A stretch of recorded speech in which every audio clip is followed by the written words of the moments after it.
Praise the Lord. കർത്താവിൻ്റെ ധന്യതിരുനാമം ഇന്ന് ഈ പ്രഭാതത്തിൽ മഹിമപ്പെടുമാറാകട്ടെ.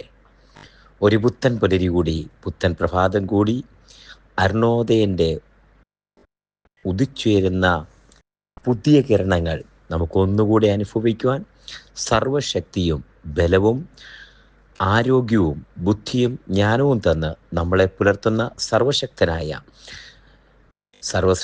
ലോക സൃഷ്ടിതാവായ ചരാചരങ്ങളുടെ സൃഷ്ടിതാവായ ദൈവത്തിന് എല്ലാ മാനവും മഹത്വവും അർപ്പിച്ചുകൊണ്ട് ഈ പ്രഭാതം വേദവചന ധ്യാനത്തോടെ ആരംഭിക്കുവാൻ തക്കവണ്ണം 85-ാം സങ്കീർത്തനത്തിൻ്റെ 9-10 വാക്യങ്ങൾ വായിച്ചു കേൾപ്പിക്കുന്നു. സാംസ് 85 വേഴ്സ് 9 and 10. തിരുമഹത്വം നമ്മുടെ ദേശത്തിൽ വസിക്കേണ്ടതിന് അവൻ്റെ രക്ഷ അവൻ്റെ ഭക്തന്മാരോട് അടുത്തിരിക്കുന്നു നിശ്ചയം. ദയയും വിശ്വസ്തതയും തമ്മിൽ എതിരേറ്റിരിക്കുന്നു, നീതിയും സമാധാനവും തമ്മിൽ ചുംബിച്ചിരിക്കുന്നു. നല്ല വേദവചനത്തിനായി കർത്താവിനോട് നന്ദി പറഞ്ഞ് നമുക്ക് ആരംഭിക്കാം. ഈ വചനം ഇങ്ങനെ ഒന്ന് വിചിന്തനം ചെയ്ത് വായിച്ചാൽ, തിരുമഹത്വം നമ്മുടെ ദേശത്തിൽ വസിക്കേണ്ടതിന്, തിരുമഹത്വം എന്ന് പറയുമ്പോൾ ദൈവത്തിൻ്റെ മഹത്വം, ദൈവത്തിൻ്റെ മഹത്വം ദേശത്തിൽ വസിക്കേണ്ടതിന് അവൻ്റെ രക്ഷ അവൻ്റെ ഭക്തന്മാരോട് അടുത്തിരിക്കുന്നു നിശ്ചയം. ഹല്ലേലൂയ. വചനം കേൾക്കുമ്പോൾ തന്നെ ഹൃദയത്തിനകത്ത് ഒരു തണുപ്പ് വരുന്ന അനുഭവമുണ്ട്. കുഞ്ഞെ, ഈ വചനം കേൾക്കുമ്പോൾ ഹൃദയത്തോടൊന്ന് ചേർത്ത് വെച്ചേ. ആ രണ്ടാമത്തെ ഭാഗം പറയുന്നു, അവൻ്റെ രക്ഷ, ദൈവത്തിൻ്റെ രക്ഷ ദൈവത്തിൻ്റെ ഭക്തന്മാരോട് അടുത്തിരിക്കുന്നു നിശ്ചയം. ഹല്ലേലൂയ. ഇപ്പം ആയിരിക്കുന്ന സാഹചര്യത്തിൽ, ആയിരിക്കുന്ന പ്രാർത്ഥനകളിൽ, ആയിരിക്കുന്ന വാഗ്ദത്ത നിവർത്തിയുടെ തീരങ്ങളിൽ ഒരു ദൂതുമായിട്ടാണ് ഈ പ്രഭാതം നിങ്ങളോട് സംസാരിക്കുന്നത്. അവൻ്റെ രക്ഷ, ദൈവത്തിൻ്റെ രക്ഷ, ദൈവത്തിൻ്റെ പ്രവൃത്തി, ദൈവത്തിൻ്റെ ഒരു വിടുതൽ, അത് തൻ്റെ ഭക്തന്മാരോട്, ദൈവവുമായിട്ട് അടുത്തിരിക്കുന്നവരോട്, ദൈവത്തെ മാത്രം മനസ്സിൽ ധ്യാനിച്ച് കർത്താവേ എന്ന് വിളിക്കുന്നവരോട് അവരോട് അടുത്തിരിക്കുന്നു നിശ്ചയം എന്ന് പറഞ്ഞ മറ്റൊരു തരത്തിൽ പറയാം. കുഞ്ഞെ, നീ കരഞ്ഞതും മതി, നീ സങ്കടപ്പെട്ടതും മതി, നീ എത്ര നാളെന്ന് ചോദിച്ചതും മതി, ഇനിയും കർത്താവെ കാത്തിരിക്കണമോ എന്ന് ചോദിച്ചതും മതി. രക്ഷ തൻ്റെ ഭക്തന്മാരോട് അടുത്തിരിക്കുന്നു നിശ്ചയം. ഈ പ്രഭാതം ഹൃദയങ്ങളൊന്ന് ബലപ്പെടട്ടെ, ഹൃദയങ്ങളൊന്ന് ഉറയ്ക്കട്ടെ, ഹൃദയങ്ങൾ ദൈവസന്നിധിയിലൊന്ന് ബലപ്പെടട്ടെ. രക്ഷ ദൈവത്തോട്, തൻ്റെ ഭക്തന്മാരോട് അടുത്തിരിക്കുന്നു നിശ്ചയം. രക്ഷ ദൈവത്തിൻ്റെ ഭക്തന്മാരോട് അടുത്തിരിക്കുന്നു നിശ്ചയം. രക്ഷ ജീവിതത്തിൽ വന്നാൽ ഒരു പ്രവചനത്തിന് നിവർത്തി, ഒരു വാഗ്ദത്തത്തിന് നിവർത്തി നിന്റെ അടുക്കൽ വന്നാൽ, നിനക്ക് വേണ്ടി കൽപ്പിച്ചാക്കിയിരിക്കുന്ന വാഗ്ദത്തം നിനക്ക് വേണ്ടി നിവർത്തിക്കപ്പെട്ടാൽ, അല്ല നിന്റെ വീട്ടിനകത്ത് ദൈവത്തിന് ഒരു അത്ഭുതം സംഭവിച്ചാൽ, ഒരു വിടുതൽ സംഭവിച്ചാൽ, അടുത്തൊരു കാര്യം എഴുതിയിട്ടുണ്ട്, തിരുമഹത്വം ദേശത്തു വെളിപ്പെടേണ്ടതിന്. യോഹന്നാന്റെ സുവിശേഷം 11-ാമത്തെ അധ്യായത്തിൽ അവിടെ ഒരു രക്ഷ കാണാം. സഹോദരൻ ലാസർ മരിച്ചിരിക്കുന്നുവെന്ന് സഹോദരി മാർത്തയും സഹോദരി മറിയയും അയച്ചു. നിനക്ക് പ്രിയനായവൻ ദീനമായി കിടക്കുന്നു. യേശുവിനെ അറിയിച്ചു. യേശു വന്നില്ല. നമ്മൾ വിചാരിച്ച സമയത്ത്, അല്ലെങ്കിൽ മാർത്തയും മറിയും വിചാരിച്ച സമയത്ത് യേശു എത്തിയില്ല. കാത്തിരിക്കുകയാ. കാത്തിരുന്നു മടുത്തു. അവസാനം ഈ ദീനമായി കിടന്നവൻ ദീനം മൂർച്ഛിച്ച് മരണശൈലിയായി മരണപ്പെട്ടു. അപ്പോഴും കർത്താവ് വന്നില്ല. ഫ്യൂണറലിനും കർത്താവ് വന്നില്ല. തീർന്നു എന്ന് വിചാരിക്കരുത്. എല്ലാ പ്രതീക്ഷയും അസ്തമിച്ച് തീർന്നുപോയി എന്ന് വിചാരിക്കരുത്. തീർന്നു എന്ന് വിചാരിച്ച ഇടത്ത്, എല്ലാം അവസാനിച്ചു എന്ന് വിചാരിച്ച ഇടത്ത് മരിച്ച് നാറ്റം വെച്ചു എന്ന് പറയുന്ന 4-ാമത്തെ ദിവസം ഇതാ കർത്താവ് വരികയാണ്. എല്ലാ പ്രതീക്ഷയും നഷ്ടപ്പെട്ടിരിക്കുന്ന സഹോദരിമാരുടെ അടുത്തേക്ക് കർത്താവ് വരികയാ. ഈ വാക്ക് കേൾക്കണേ, അവൻ്റെ രക്ഷ അവൻ്റെ ഭക്തന്മാരോട് അടുത്തിരിക്കുന്നു നിശ്ചയം.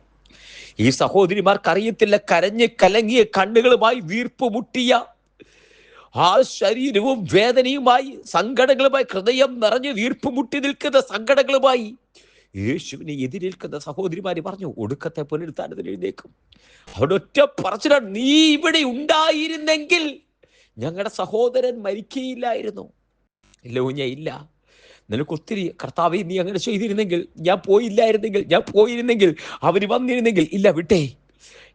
ഇന്ന് പ്രസന്റിലേക്ക് വന്നേ. പാസ്റ്റ് ഈസ് പാസ്റ്റ്, പാസ്റ്റിന് വിട്ടുകളഞ്ഞ് ഇന്ന് പ്രസന്റിലേക്ക് വന്നേ. നീ ഇവിടെയുണ്ട്. പ്രസന്റിലേക്ക് വന്നേ. നീ ഇവിടെ ഉണ്ടായിരുന്നെങ്കിൽ. അല്ല, നീ ഇവിടെയുണ്ട്. യേശു ഇവിടെയുണ്ട്. ഈ വചനം കേൾക്കുന്ന കുഞ്ഞെ, യേശു നിന്റെ അടുത്തുണ്ട്. യേശു കർത്താവ് നിന്റെ അടുത്തുണ്ട്.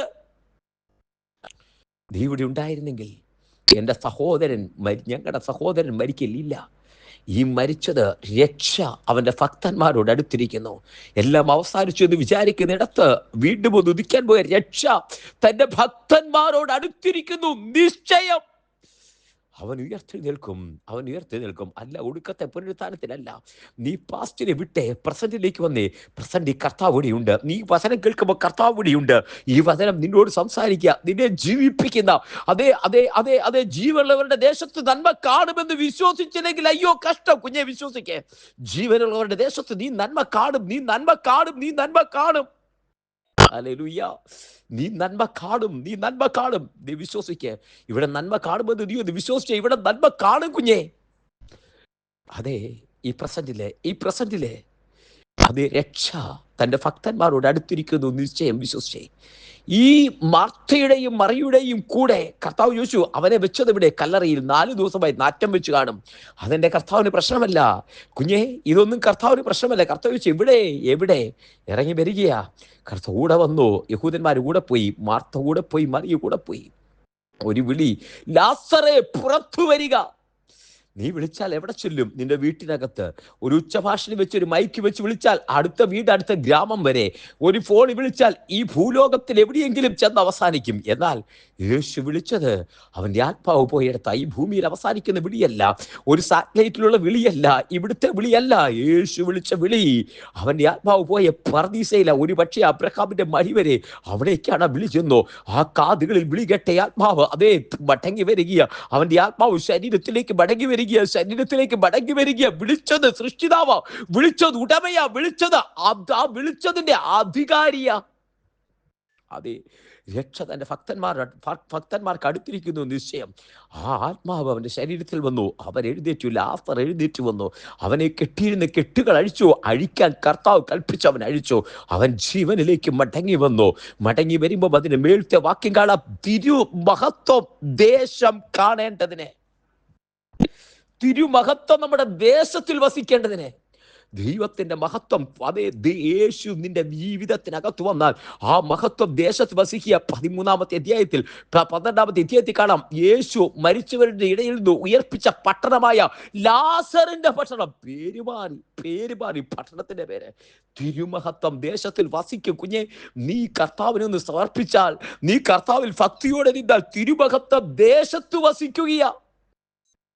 നീ ചോദിച്ചില്ലേ എന്തിനാ താമസിച്ചെന്ന്? തിരുമഹത്വം ദേശത്ത് നിന്നിലൂടെ വസിക്കാൻ, പ്രാർത്ഥിക്കുന്ന നിന്നിലൂടെ, ഭക്തനായ നിന്നിലൂടെ ദേശത്ത് തിരുമഹത്വം വസിക്കാൻ. ഇന്ന് കുഞ്ഞെ ഒന്ന് വിശ്വസിച്ചേ. ദൈവത്തിന്റെ പ്രവൃത്തി, ദൈവത്തിന്റെ രക്ഷ തന്റെ ഭക്തന്മാരോട് അടുത്തിരിക്കുന്നു. നിശ്ചയം ഇത് നിന്നോട് ദൈവത്തിന്റെ രക്ഷ, ദൈവത്തിന്റെ പ്രവൃത്തി, ദൈവത്തിന്റെ വാഗ്ദത്തം അടുത്തിരിക്കുന്നു. നിശ്ചയം നീ നിൽക്കുന്നത് ദൈവപ്രവൃത്തിയുടെ തീരത്താ, ദൈവിക വാഗ്ദത്തത്തിന്റെ തീരത്താ, ദൈവത്തിന്റെ രക്ഷയുടെ തീരത്താ നിൽക്കുന്നത്. അടുത്തിരിക്കുന്നു. നിശ്ചയം അത് മുഖാന്തരം ദേശത്ത് തിരുമഹത്വം വസിക്കുകയാ. നിന്നിലൂടെ ദേശത്ത് തിരുമഹത്വം വസിക്കുന്നത് ആത്മാവിൽ കണ്ട് ജീവനുള്ളവരുടെ ദേശത്തെ യഹോവയുടെ നന്മ കാണുമെന്ന് വിശ്വസിച്ചില്ലെങ്കിൽ അയ്യോ കഷ്ടം. നീ വിശ്വസിച്ചോ?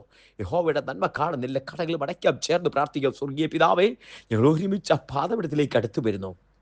ദൈവമായ കർത്താവേ, ഈ വചനം കേൾക്കുന്ന എല്ലാവരെയും അനുഗ്രഹിക്കും. ദൈവസഭയിലെ വാത്സല്യ പ്രിയപ്പെട്ടവരെ, ഞാൻ കർത്താവേ, അപ്പോൾ തന്നെ പ്രാർത്ഥനാ കൂട്ടായ്മയിലെ പ്രിയപ്പെട്ടവരെ, ഈ വചനം കേൾക്കുന്ന എല്ലാവരെയും അങ്ങയുടെ നാമത്തിൽ അഭിഷിക്ത അധികാരത്താൽ അനുഗ്രഹിച്ചു പ്രാർത്ഥിക്കുന്നു. സ്വർഗം കൂടിയിരിക്കുന്നതിനായി നന്ദി. അങ്ങയുടെ നാമത്തിൽ അനുഗ്രഹിക്കുന്നപ്പ സ്വർഗത്തിന്റെ കൃപ ഈ ദൈവമക്കളോട് കൂടിയിരിക്കട്ടെ. അവിടുത്തെ കൃപ അങ്ങനെ തന്നെ കർത്താവേ, അത് തിരുമഹത്വം ഈ ഇവരിലൂടെ വചനം കേൾക്കുന്നവരുടെ ദേശത്ത് വസിക്കട്ടെ. അവൻ്റെ രക്ഷ ഈ ഭക്തന്മാരോട് പ്രാർത്ഥിക്കുന്ന ജനത്തോട് അടുത്തിരിക്കുന്നു, നിശ്ചയം ഉറപ്പിക്കുന്നു. കർത്താവ് അങ്ങനെ ചെയ്യുന്നതിനായി സ്തോത്രം, അത് അത്ഭുതമായി മാറുന്നതിനായി സ്തോത്രം. തൃക്കരങ്ങളിൽ സമർപ്പിക്കുന്നു. അവിടുന്ന് പ്രാർത്ഥന കേട്ടിരിക്കാൻ സ്തോത്രം. എല്ലാ മാനമുഖത്തോട് എടുക്കും യേശുവിൻ നാമത്തിൽ തന്നെ. ആമേൻ, ആമേൻ, ആമേൻ. കർത്താവ് എല്ലാവരെയും അനുഗ്രഹിക്കട്ടെ. ദൈവം കൂടിയിരിക്കട്ടെ. God bless you and walk with Jesus. കർത്താവിൻ്റെ ആത്മാവോട് ചേർന്ന് നടക്കാം.